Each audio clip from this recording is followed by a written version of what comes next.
Hello and welcome to my YouTube channel. Today we will start national income. हमने अपनी last video में पढ़ा कि circular flow of income in two sector model क्या होता है। आज हम नेशनल इनकम और नेशनल इनकम से रिलेटेड कुछ एग्रीगेट्स पढ़ने वाले हैं। फर्स्ट है डोमेस्टिक टेरिटरी।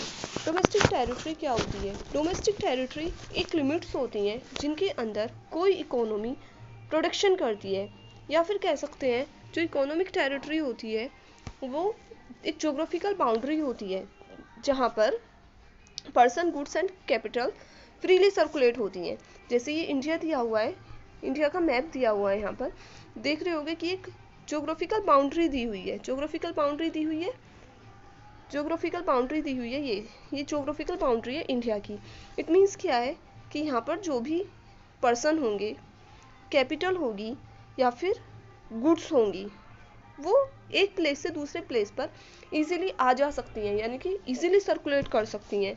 तो हम कह सकते हैं कि ज्योग्राफिकल डोमेस्टिक टेरिटरी वो होती है जहाँ पर पर्सन, कैपिटल और गुड्स इजीली सर्कुलेट होती हैं इन अ ज्योग्राफिकल बाउंड्री। जब हम नेशनल इनकम की अकाउंटिंग करते हैं तो हम ये देखते हैं कि एक इकोनॉमी ने अपनी डोमेस्टिक टेरिटरी के अंदर कितना प्रोडक्शन किया।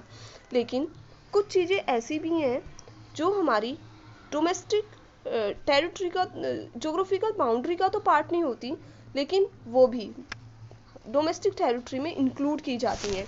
फॉर एग्जांपल मिलिट्री बेसिस हो गए, इंडियन एयरक्राफ्ट्स हो गए, ऑयल एंड नेचुरल रिग्स हो गए, टेरिटोरियल वाटर्स हो गए, या फिर इंडियन एम्बेसीज हो गई। अब हम देखते हैं one by one. Military bases, first है हमारा मिलिट्री बेसिस। अब देखिए मिलिट्री बेसिस होते क्या है। ये आपको एक मिलिट्री बेस दिख रहा है, या फिर कह सकते हैं कि एक डिफेंस कैंप दिख रहा है, जो कहाँ पर है, जो एक यूएसए में है, जो यूएसए में है ये वाला कैंप। ये क्या होते हैं? इट मीन्स क्या है कि इंडिया है, इंडिया और यूएसए में एक एग्रीमेंट हुआ कि वो इंडिया ने ये एग्रीमेंट किया कि वो यूएसए की ज्योग्राफिकल बाउंड्री के अंदर एक कैंप लगाएंगे। कैंप से क्या होगा कि वो अपने कुछ आर्मी ऑफिसर्स को वहाँ भेजेंगे और वहाँ पर उनको वो ट्रेनिंग लेंगे। कुछ यूएसए के आर्मी ऑफिसर्स होंगे और कुछ इंडियंस के आर्मी ऑफिसर्स होंगे। तो वो कुछ टाइम के लिए, कुछ टाइम पीरियड के लिए एक कैंप लगाएंगे। तो जितने भी समय के लिए वो कैंप होगा तो वो हमारी डोमेस्टिक टेरिटरी का पार्ट होगा। जैसे आप यहाँ देख रहे हो कि ये पर्सन दिख रहा है, तो इसको हम ये नहीं कहेंगे कि ये यूएसए में खड़ा है, इसको हम ये कहेंगे ये इंडिया की डोमेस्टिक टेरिटरी का पार्ट है, डोमेस्टिक टेरिटरी में खड़ा है। ठीक है, ओके स्टूडेंट। नेक्स्ट है, अब देखिए नेक्स्ट क्या है कि जो भी इंडियन एयरक्राफ्ट्स होते हैं, इंडियन एयरक्राफ्ट्स हो गए, इंडियन शिप्स हो गए, या फिर फिशिंग वेसल्स हो गए, ये भी हमारे इंडियन डोमेस्टिक टेरिटरी का पार्ट है। फॉर एग्जांपल जैसे आपको ये इंडियन एयरक्राफ्ट्स दिख रहे हैं, ये इंडियन एयरक्राफ्ट्स क्या है कि जो इंडियन के ये एयरक्राफ्ट्स होते हैं वो ज़रूरी तो नहीं है कि वो इंडिया में ही घूमते हैं, वो यूएसए, चाइना, रसिया, बहुत सारी कंट्री में एक इधर से उधर घूमते रहते हैं। तो वो कहाँ वापस आ जाते हैं? इन्हें ऑपरेट कौन कर रहा है? इनको ऑपरेट कर रहे हैं इंडियन रेजिडेंट्स। तो ये किसका पार्ट होंगे? डोमेस्टिक टेरिटरी का पार्ट होंगे, क्योंकि उनको ऑपरेट कौन कर रहा है? इंडियन रेजिडेंट्स ऑपरेट्स कर रहे हैं, या फिर हम कह सकते हैं इसके अंदर जो पर्सनस बैठे हुए हैं वो अपनी डोमेस्टिक टेरिटरी में बैठे हैं, चाहे वो घूम कहीं भी रहे हैं, यूएसए हो गया, चाइना हो गया, रशिया होगा, कहीं भी घूम रहे हैं, लेकिन ये डोमेस्टिक, अपनी डोमेस्टिक टेरिटरी में है। फॉर नेक्स्ट है ये शिप्स है। शिप्स से मतलब क्या होता है? जो शिप है, शिप क्या है कि ये जो वाटर है, ये ज़रूरी तो नहीं है कि जो इंडिया का वाटर है, इंडियन ओशियंस है उसी में है, ये इंटरनेशनली भी जा सकते हैं। पर हमें देखना ये है कि इसको ऑपरेट कौन कर रहा है, इस शिप्स को ऑपरेट कौन कर रहा है। अगर इंडियन रेजिडेंट्स इसको ऑपरेट कर रहे हैं तो ये डोमेस्टिक टेरिटरी का पार्ट होगा, चाहे ये कहीं भी घूमे। लेकिन जितने भी लोग इसके अंदर बैठे हुए हैं वो उसको ये माना जाएगा कि वो अपने टेरिटरी में बैठ रहे हैं, अपनी डोमेस्टिक टेरिटरी में बैठ रहे हैं। नेक्स्ट है फिशिंग वेसल्स। फिशिंग वेसल्स होते क्या है? जो फिशिंग वेसल्स होते हैं वो फिशिंग वेसल्स एक बोट होती हैं या फिर फिशिंग शिप्स होते हैं जिनसे हम जो फिश होती हैं उनको पकड़ा जाता है। अब ये भी फिशिंग वेसल्स चाहे इंटरनेशनली वाटर, कोई भी वाटर है, कहीं पर भी ये घूम रहे हैं, ये फिशिंग वेसल्स या बड़ी बड़ी बोट्स कहीं भी घूम रही हैं, ये भी अगर इनको इंडियन रेजिडेंट्स या फिर इंडिया ऑपरेट कर रहा है तो हम कहेंगे कि ये इंडिया की डोमेस्टिक टेरिटरी का पार्ट है। ओके स्टूडेंट, नेक्स्ट है oil and natural gas rigs. Oil and natural gas rigs क्या होते हैं? गैस रिग्स का मतलब होता है जो कंटेनर्स होते हैं, बड़े बड़े कंटेनर्स होते हैं जिसमें ऑयल्स और नेचुरल गैस को कंटेन किया जाता है। अब देखिए फॉर ये एक डायग्राम दिया हुआ है, ये क्या है? ये oil and natural gas rigs ही दिया हुआ है। अब ये कहाँ पर है? ये इंटरनेशनली वाटर में है। तो इसको लेकिन ऑपरेट कौन कर रहा है? इंडियन रेजिडेंट ऑपरेट्स कर रहे हैं। ये किसी भी वाटर में है, लेकिन जो इसको ऑपरेट कर रहा है, जो इसको चालू कर रहा है, वो कौन है? वो इंडियन रेजिडेंट्स हैं, चाहे ये कहीं भी हैं, यूएसए में, चाइना में, रशिया में, कहीं भी हैं। लेकिन ये अगर इनको इंडियन रेजिडेंट्स ऑपरेट कर रहे हैं तो ये इंडिया की डोमेस्टिक टेरिटरी का पार्ट है, यानी कि जो इनसे इनकम मिल रही है, यहाँ पर मान लीजिए कोई पर्सन है, वो इसके ऊपर है, इसके ऊपर खड़ा है या कैसे भी है, तो अगर इनको इंडियन रेजिडेंट्स ऑपरेट करेंगे तो वो हमारी इंडिया की डोमेस्टिक टेरिटरी का पार्ट होंगे। नेक्स्ट है इंडियन एम्बेसीज। इंडियन एम्बेसीज ये मोस्ट इम्पोर्टेंट पार्ट है डोमेस्टिक टेरिटरी का। इंडियन एम्बेसी से मतलब, एम्बेसी का मतलब क्या होता है? एम्बेसी का मतलब होता है कि एक इंडिया का या फिर किसी एक कंट्री का एक एरिया जो अपनी कंट्री में ना होकर दूसरी कंट्री में है, लेकिन उस पर सारा कंट्रोल, पूरा ऑपरेशन, पूरा रेगुलेशन किसका है? वो उस कंट्री का है जिसका वो है। फॉर एग्जांपल ये इंडियन एम्बेसी है, इंडियन एम्बेसी पर ये कहाँ पर है? ये मैंने एग्जांपल, ये भी डायग्राम दिया हुआ है, देखिए ये क्यारो है, एक कंट्री है, उसमें ये इंडिया की एम्बेसी है। तो ये कहाँ पर है? क्यारो में है। लेकिन जो ये इंडियन एम्बेसी होगी, जहाँ पर ये एरिया होगा, जो ये एरिया होगा एम्बेसी का, वो डोमेस्टिक टेरिटरी होगा, और वो कहीं भी हो सकता है, यूएसए में भी हो सकती है, चाइना में भी हो सकती है, पाकिस्तान में भी हो सकती है। तो जो वो एरिया है, एक पर्टिकुलर एरिया, एक एम्बेसी का एरिया, जहाँ पर एक ऑफिस, कह सकते हैं कि एक ऑफिस बना हुआ है, वो इंडिया का है, और उससे जो इनकम मिल रही है, या फिर कह सकते हैं जहाँ पर पर्सन गुड्स और मनी फ्रीली सर्कुलेट हो रही है, तो वो हमारी डोमेस्टिक टेरिटरी का पार्ट होगा, चाहे वो किसी भी कंट्री में है। ओके स्टूडेंट, तो इंडियन एम्बेसी समझ आ गए कि क्या होते हैं। नेक्स्ट है एक टेरिटोरियल वोटर्स भी होते हैं।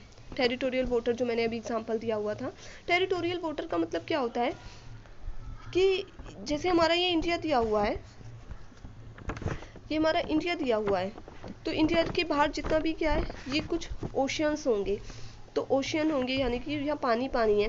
तो इंडिया के बाहर, बाउंड्री से बाहर, ज्योग्राफिकल बाउंड्री के बाहर जो कुछ किलोमीटर्स का पानी है, वो भी हमारी डोमेस्टिक टेरिटरी का पार्ट होगा।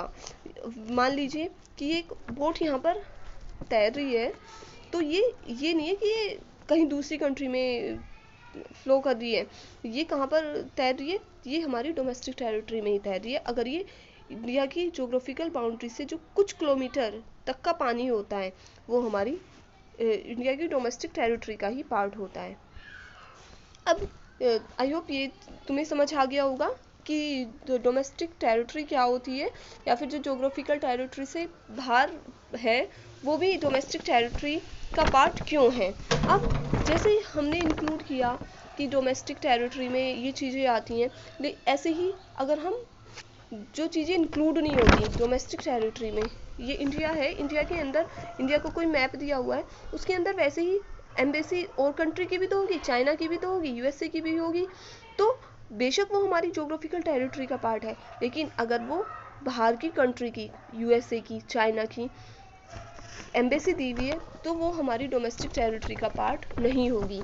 या फिर कोई भी oil and natural gas containers होंगे, अगर वो इंडिया में है लेकिन वो उन्हें दूसरे कंट्री के रेजिडेंट्स, यूएसए या चाइना के रेजिडेंट्स ऑपरेट कर रहे हैं, तो वो हमारी डोमेस्टिक टेरिटरी का पार्ट नहीं होगा, वो उस कंट्री की डोमेस्टिक टेरिटरी का पार्ट होगा। आई होप आपको समझ आ गया होगा कि डोमेस्टिक टेरिटरी क्या होती है। Now next topic is normal residents और रेजिडेंटशिप क्या होती है। देखिए नॉर्मल रेजिडेंट से मतलब क्या होता है। Normal resident of a country, a person और institution become normal residents. Normal resident का मतलब होता है कोई भी एक पर्सन या फिर एक इंस्टीट्यूशन नॉर्मल रेजिडेंट मतलब कि जो भी इंस्टीट्यूशन या फिर कोई भी पर्सन नॉर्मल रेजिडेंट हो सकता है किसी भी कंट्री का। क्या होना चाहिए उसके लिए? दो कंपल्सरी लिमिट्स है, शर्तें हैं जो होनी चाहिए। फर्स्ट है कि वो उस कंट्री में 1 ईयर, एटलीस्ट 1 ईयर या फिर उससे ज़्यादा स्टे करता हूँ। ओके, नेक्स्ट जो मोस्ट इम्पोर्टेंट है, his economic interest lies in that country, उसका इकोनॉमिक इंटरेस्ट उस कंट्री में लाई करना चाहिए। अब इकोनॉमिक इंटरेस्ट लाई करने के लिए क्या होता है कि the resident located with in the economic territory, यानी कि अगर कोई भी व्यक्ति इकोनॉमिक टेरिटरी के अंदर रह रहा है, मैंने अभी आपको इकोनॉमिक टेरिटरी समझाया, एक ज्योग्राफिकल बाउंड्री के अंदर जो भी व्यक्ति रह रहा है तो उसका इकोनॉमिक इंटरेस्ट, अगर वो 1 साल से ज़्यादा के लिए रह रहा है तो वो अपनी सारी इकोनॉमिक एक्टिविटीज़, नेक्स्ट है इकोनॉमिक एक्टिविटीज़ उस लोकेशन के अंदर होनी चाहिए। इकोनॉमिक एक्टिविटीज़ क्या होती हैं? कंजम्पशन हो गया, एक्सपेंडिचर हो गया, इन्वेस्टमेंट हो गया, जो भी वो इकोनॉमिक एक्टिविटीज़ कर रहा है वो उस कंट्री के अंदर कर रहा हो, वो होता है हमारा रेजिडेंट। अब हम बात करते हैं कि रेजिडेंट के लिए क्या होता है कि अब देखिए रेजिडेंट का मतलब क्या होता है कि फॉर एग्जांपल ये मान लीजिए कि कोई क्रिकेटर है, क्रिकेटर मान लेते हैं कि MS धोनी है, वो कुछ टाइम के लिए मैच खेलने के लिए USA में गया हुआ है या फिर किसी दूसरी कंट्री में गया हुआ है, क्या वो हमारी नॉर्मल रेजिडेंट होगा या नहीं? बिल्कुल होगा, क्योंकि उसका इकोनॉमिक इंटरेस्ट, जो उसका इकोनॉमिक इंटरेस्ट है वो किस में लाई कर रहा है? वो तो अपनी कंट्री में लाई कर रहा है ना। क्यों? क्योंकि वो कुछ समय के लिए मैच खेलने के लिए गया हुआ है, वो वहाँ पे रुकेगा नहीं, वो वहाँ पर अपनी एक्सपेंडिचर नहीं करेगा, या फिर उसका इकोनॉमिक इंटरेस्ट कहाँ पर होगा? वो तो अपनी कंट्री में है ना। तो वो कुछ समय के लिए बस गया हुआ है, या फिर कोई स्टूडेंट है वो सिर्फ पढ़ने के लिए गया हुआ है दूसरी कंट्री में, तो लेकिन उसका इकोनॉमिक इंटरेस्ट कहाँ पर है? वो अपनी कंट्री में है। तो नॉर्मल रेजिडेंट से मतलब क्या होता है कि जो भी कोई तो इंडिया का सिटीजन दूसरी कंट्री में गया, मतलब 1 साल से ज़्यादा उस देश में रह रहा है और उसका इकोनॉमिक इंटरेस्ट उस कंट्री में लाई करता है, वो होता है नॉर्मल रेजिडेंट। नेक्स्ट है सिटीजन, सिटीजनशिप या फिर सिटीजनशिप बोल सकते हैं। सिटीजन होता क्या है? सिटीजन तुम जानते हो, सिटीजन का मतलब क्या होता है? हम भी सिटीजन हैं, भारत के हम नागरिक हैं, तुम सब लोग क्या है जो भारत में रह रहे हैं वो भारत के सिटीजन है, पर ऐसा तो नहीं है ना जो सब लोग भारत में रह रहे हैं वो भारत के सिटीजन है, नहीं। सिटीजन से मतलब क्या होता है? सिटीजन एक लीगली कॉन्सेप्ट है। हम सिटीजन कैसे बनते हैं? सिटीजन के लिए 2 चीज़ें का ज़रूरी है होना। फर्स्ट कि या तो हमने वहाँ पर हमारा जन्म हुआ हो, बोर्न हुआ हो, बर्थ प्लेस हो, या फिर हमने किसी लीगल प्रोविज़न से लीगली उस देश की नागरिकता ली हो, उसे ही तो कहा जाता है सिटीजन। तो हम कह सकते हैं a person can be a citizen as well as a resident. एक पर्सन है वो सिटीजन हो सकता है और रेजिडेंट भी हो सकता है, जैसे हम और तुम हैं, हम भारत के सिटीजन भी हैं और भारत में रह रहे हैं तो भारत के नागरिक भी हैं, but is not necessary that a citizen of a country is necessary the resident of that country. ये ज़रूरी नहीं है, पर जो भारत का सिटीजन है वो भारत का रेजिडेंट भी हो। फॉर एग्जाम्पल जैसे तुम देखते हो कि बहुत से लोग होते हैं जो भारत के सिटीजन तो होते हैं लेकिन उनकी इकोनॉमिक एक्टिविटीज़ या फिर वो अर्न करने के लिए कहाँ चले जाते हैं? विदेशों में चले जाते हैं। तो हम ये तो नहीं कह सकते कि वो उस देश की सिटीजनशिप ले ली उसने। जब वो उस देश की नागरिकता लेगा, हाँ, तो वो उस देश का नागरिक हो सकता है, बट सिटीजन तो वो रहेगा ना अपने देश का, बेशक उसका इकोनॉमिक इंटरेस्ट वहाँ पर है, दूसरी कंट्री में है। Okay student, a person can be a citizen of one country at the same time a resident of another country. जैसे मैंने अभी एग्जांपल बताया, जैसे an NRI is a citizen of India but a resident of a country which he lives. जैसे NRIs होते हैं, non resident होते हैं, उनका मतलब क्या होता है कि वो भारत के नागरिक तो होते हैं लेकिन वो अर्न करने के लिए या फिर उनका इकोनॉमिक इंटरेस्ट दूसरी कंट्री में चला जाता है। फॉर एग्जांपल वो वहीं पर अर्न करते हैं, वहीं पर कंज्यूम करते हैं और वहीं पर एक्सपेंडिचर कर देते हैं, तो उसको हम कहेंगे सिटीजनशिप। आई होप आपको समझ आ गया होगा कि सिटीजनशिप और रेजिडेंटशिप में क्या डिफरेंस है। नॉर्मल रेजिडेंट 3 तरह का हो सकता है। First nationals of a country. Nationals means जो देश के नागरिक हैं, जैसे हम और तुम। इंडियन लिविंग्स इन कंट्री, जो भी देश के लोग हैं वो भारत में रह रहे हैं तो वो भारत के ही नॉर्मल रेजिडेंट्स हो गए। Next, nationals of a country living abroad temporarily, या फिर जो भी भारत के नागरिक हैं वो टेम्पररली। फॉर एग्जांपल जैसे अभी मैंने दिया था कि जैसे MS धोनी है, वो गया हुआ है, विदेश में गया हुआ है क्रिकेट में मैच खेलने के लिए कुछ टाइम के लिए, या फिर कोई स्टूडेंट है वो मेडिकल फैसिलिटी के लिए या फिर मेडिकल स्टडी के लिए दूसरे देश में गया हुआ है, वो टेम्पररी बेस पर गया हुआ है, उसका इकोनॉमिक इंटरेस्ट कहाँ पर है, वो अपनी कंट्री में है, तो वो क्या होगा, वो भी हमारा नॉर्मल रेजिडेंट होगा। या फिर थर्ड टाइप के नॉर्मल रेजिडेंट कौन से होंगे, foreigners living in a country for more than 1 year. वो फॉरेनर्स होंगे जो हमारी कंट्री में रह रहे हैं मोर देन 1 ईयर, या फिर कह सकते हैं वो 1 साल से ज़्यादा के लिए रह रहे हैं और उनका जो इकोनॉमिक एक्टिविटीज़ हैं वो हमारे ही देश में हो रही हैं। जैसे बहुत सारे लोग हमारे देश के बाहर जाते हैं, वैसे ही बाहर के देश के लोग हमारी कंट्री में भी तो अर्निंग करते हैं, मतलब अर्न भी यहीं पर करते हैं, कंज्यूम भी यहीं पर करते हैं, एक्सपेंडिचर भी यहीं पर करते हैं, इन्वेस्टमेंट भी करते हैं, तो वो क्या होगा, वो भी हमारे नॉर्मल रेजिडेंट्स होंगे ऑफ इंडिया। नेक्स्ट है, the following person and institutions are not treated as the normal resident of a country. कुछ पर्सन्स हैं या इंस्टीट्यूशंस हैं जो नॉर्मल रेजिडेंट नहीं होंगे, जैसे foreign visitors and tourist.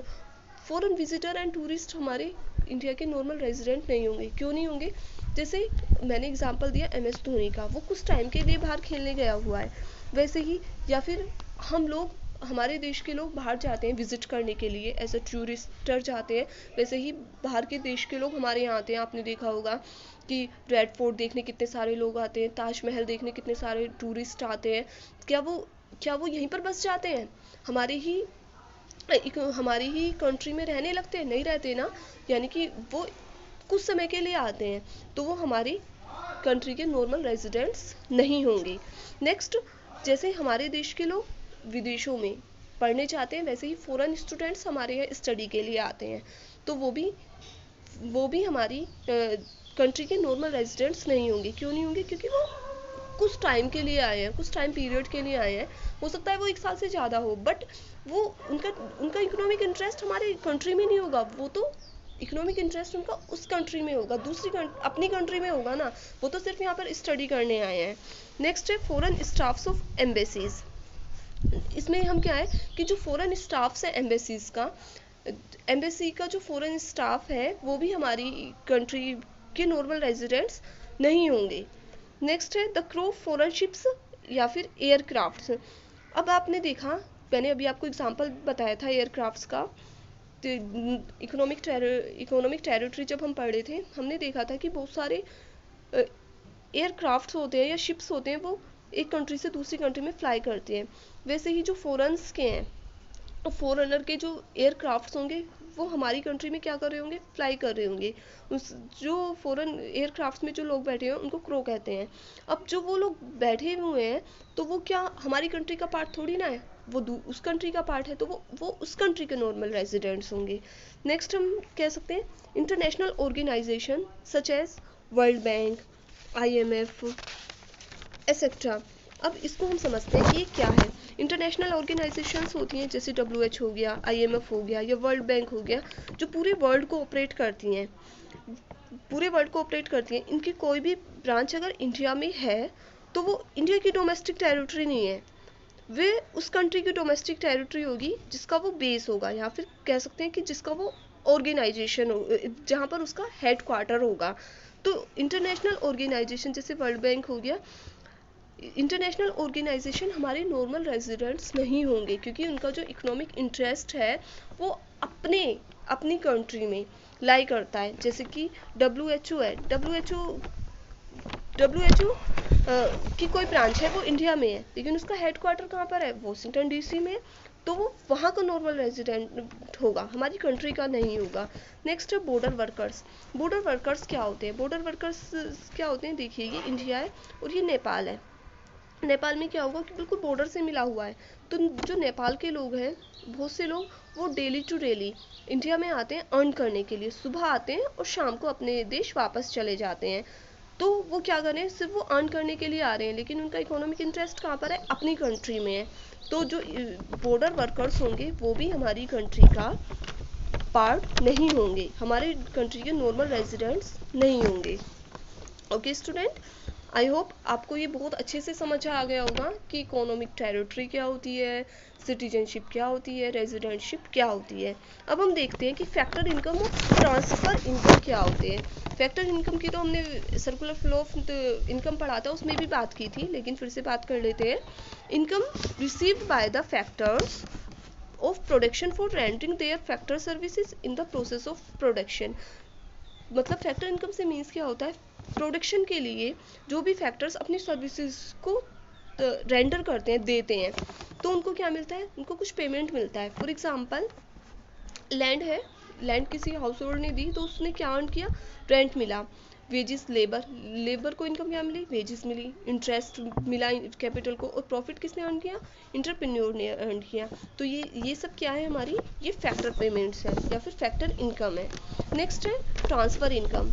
Transfer income is the most important topic. Transfer income से क्या मतलब होता है, ट्रांसफ़र इनकम का मीन्स होता है कोई हमने प्रोडक्टिव सर्विसेज नहीं की, लेकिन उसके बदले में हमको क्या मिला, तब भी हमने इनकम अर्न कर ली, हमें इनकम मिल गई। इसका बेस्ट एग्जांपल है स्कॉलरशिप। जैसे आप स्कॉलरशिप देखते हो, क्या आप उसके लिए कोई सर्विस करते हो, कुछ प्रोडक्ट किया, कुछ गवर्नमेंट के लिए, कुछ अपनी इकोनॉमी के लिए प्रोडक्शन किया, नहीं किया ना, लेकिन आपको मिल गई तब भी स्कॉलरशिप। या फिर कह सकते हैं ओल्ड एज पेंशन्स मिलती हैं, जो बूढ़े लोग होते हैं उनको पेंशन्स मिलती है, वो प्रोडक्टिव करते हैं कुछ, वो सर्विसेज करते हैं, वो नहीं करते ना कुछ भी, तो उनको भी इनकम मिलती है। या फिर अनएम्प्लॉयमेंट अलाउंसेस हो गए, फूड रिलीफ्स हो गई, ये सारे ही क्या है, ट्रांसफ़र इनकम है। ट्रांसफ़र इनकम से मतलब क्या होगा, income which are received without rendering any productive service are called transfer income. ठीक है, ओके स्टूडेंट, ट्रांसफ़र इनकम से मतलब क्या होगा, एक रिसिप्ट कॉन्सेप्ट है सिर्फ और सिर्फ, मतलब हमने कुछ प्रोडक्टिव किया नहीं, लेकिन हमको अर्न हो गया। आई होप आपको ये सारे कॉन्सेप्ट बहुत अच्छे से समझ आ गए होंगे। अब आपको नेशनल इनकम भी समझ आ जाएगा। नेशनल इनकम क्या है, national income is a sum total of factor income of all normal resident of the country is known as national income. National income से मतलब क्या होगा कि नेशनल इनकम सम टोटल है फैक्टर इनकम का, और of all normal resident of the country. Normal resident जो earn कर रहे हैं फैक्टर इनकम, नॉर्मल रेजिडेंट आपको समझ आ गया। नॉर्मल रेजिडेंट से मतलब क्या होता है, जो हमारी कंट्री में रह रहे हैं, मतलब कि 1 साल से अधिक, और जिनका इकोनॉमिक इंटरेस्ट कहाँ पर है, हमारी कंट्री में है, हमारी कंट्री में है, तो उनको जो इनकम मिल रही है, जो उनकी फैक्टर इनकम है, टोटल फैक्टर इनकम ही हमारे देश की नेशनल इनकम होगी। Okay student, I hope all concepts are understood.